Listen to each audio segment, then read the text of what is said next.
Cassidy Hutchinson made history last summer, delivering explosive testimony before the January 6th committee. As a top aide to President Trump's chief of staff, Mark Meadows, Hutchinson had a front row seat to the final months of the Trump White House.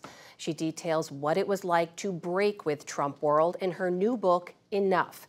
I sat down with her earlier today. Cassidy, thank you so much for joining us. Thank you for having me.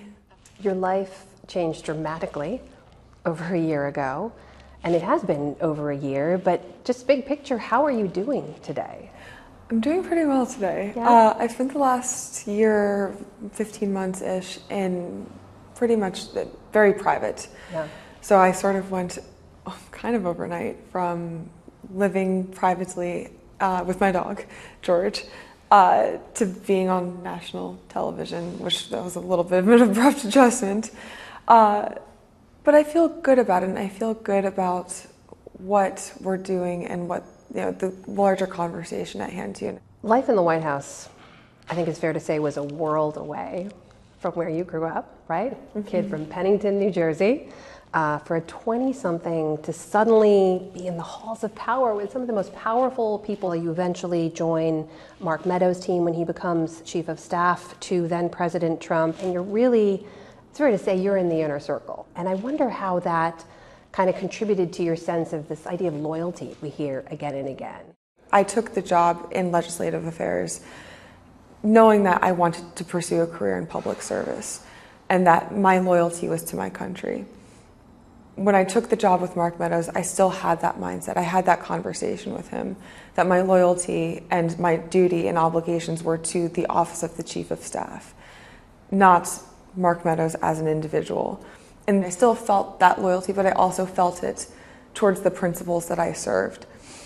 And that is a notion that's expected in Trump world, and when you falter from that, you're seen as somebody that you have a target on your back. You become subjected to either Donald Trump attacking you or you get exiled from that world. It sounds like a really oppressive environment. Is that the right word? In hindsight, looking back now with the perspective that I have,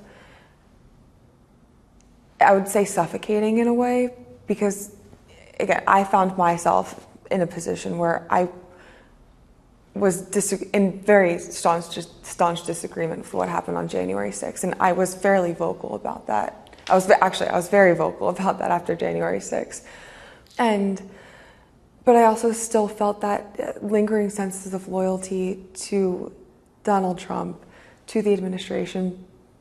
But I spent really a year and a half overcoming that. And that's how I ultimately, and that's really why I decided to write the book, is because I wanted people to understand that I didn't just magically appear in that chair on June 28th, and it wasn't, and it's not, I'm not saying this to be flattering or pat myself on the back, it's not, a lot of this isn't flattering for me, and there are a lot of things looking back now that I have this perspective that I wish I had at the time, but I'm happy with where I'm at now.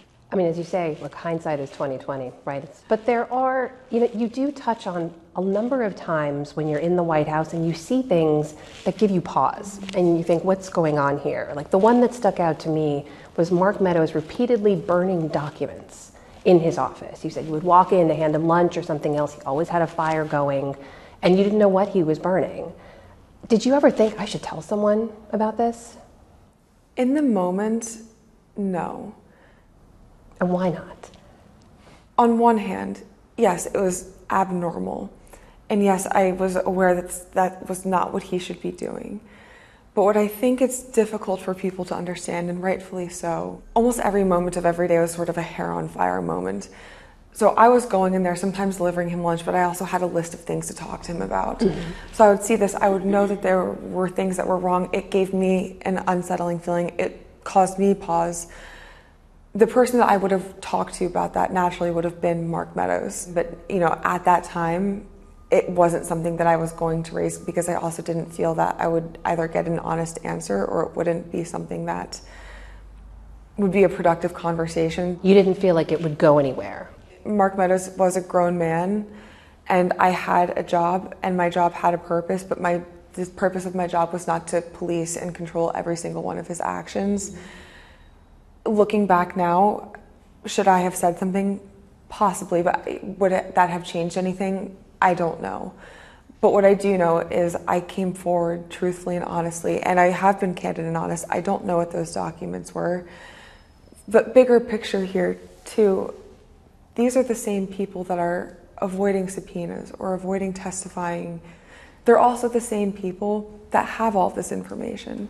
I came forward with what I know, hopefully to give other people the opportunity to come forward with their stories and what they know.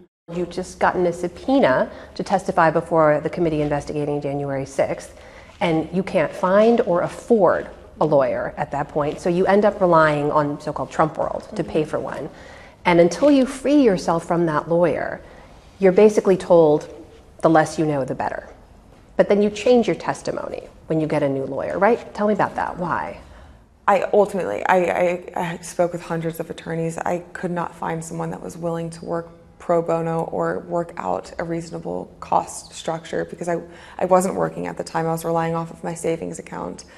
Then I was served the subpoena, ultimately turned to Trump World, and I was very candid with Trump World about my situation, and I was desperate. Yes, I was given counsel that I followed in the first few interviews with the committee, but I also knew, because I was on the inside, that there is a sense and an expectation of when you take something from Donald Trump, in this case specifically legal counsel, there's an expectation that you are also protecting somebody else, and that somebody else is Donald Trump. You did vote for him before, right? I did. If he's the nominee again, would you vote for him? I would not vote for Donald Trump in 2024. But I also do not want to sit here and catastrophize a scenario where he is actually the Republican nominee. I think it is the responsibility of all Americans right now to have a national conversation and to provoke difficult conversations about the dangers of Donald Trump as an individual. And what I would fear most about a second Trump term is we saw how it ended. We saw that the people who were surrounding him were not only offering bad advice, but were offering dangerous advice. He was and continues to be surrounded by people who believe and proliferate poisonous conspiracy theories that is becoming the bedrock of the Republican Party.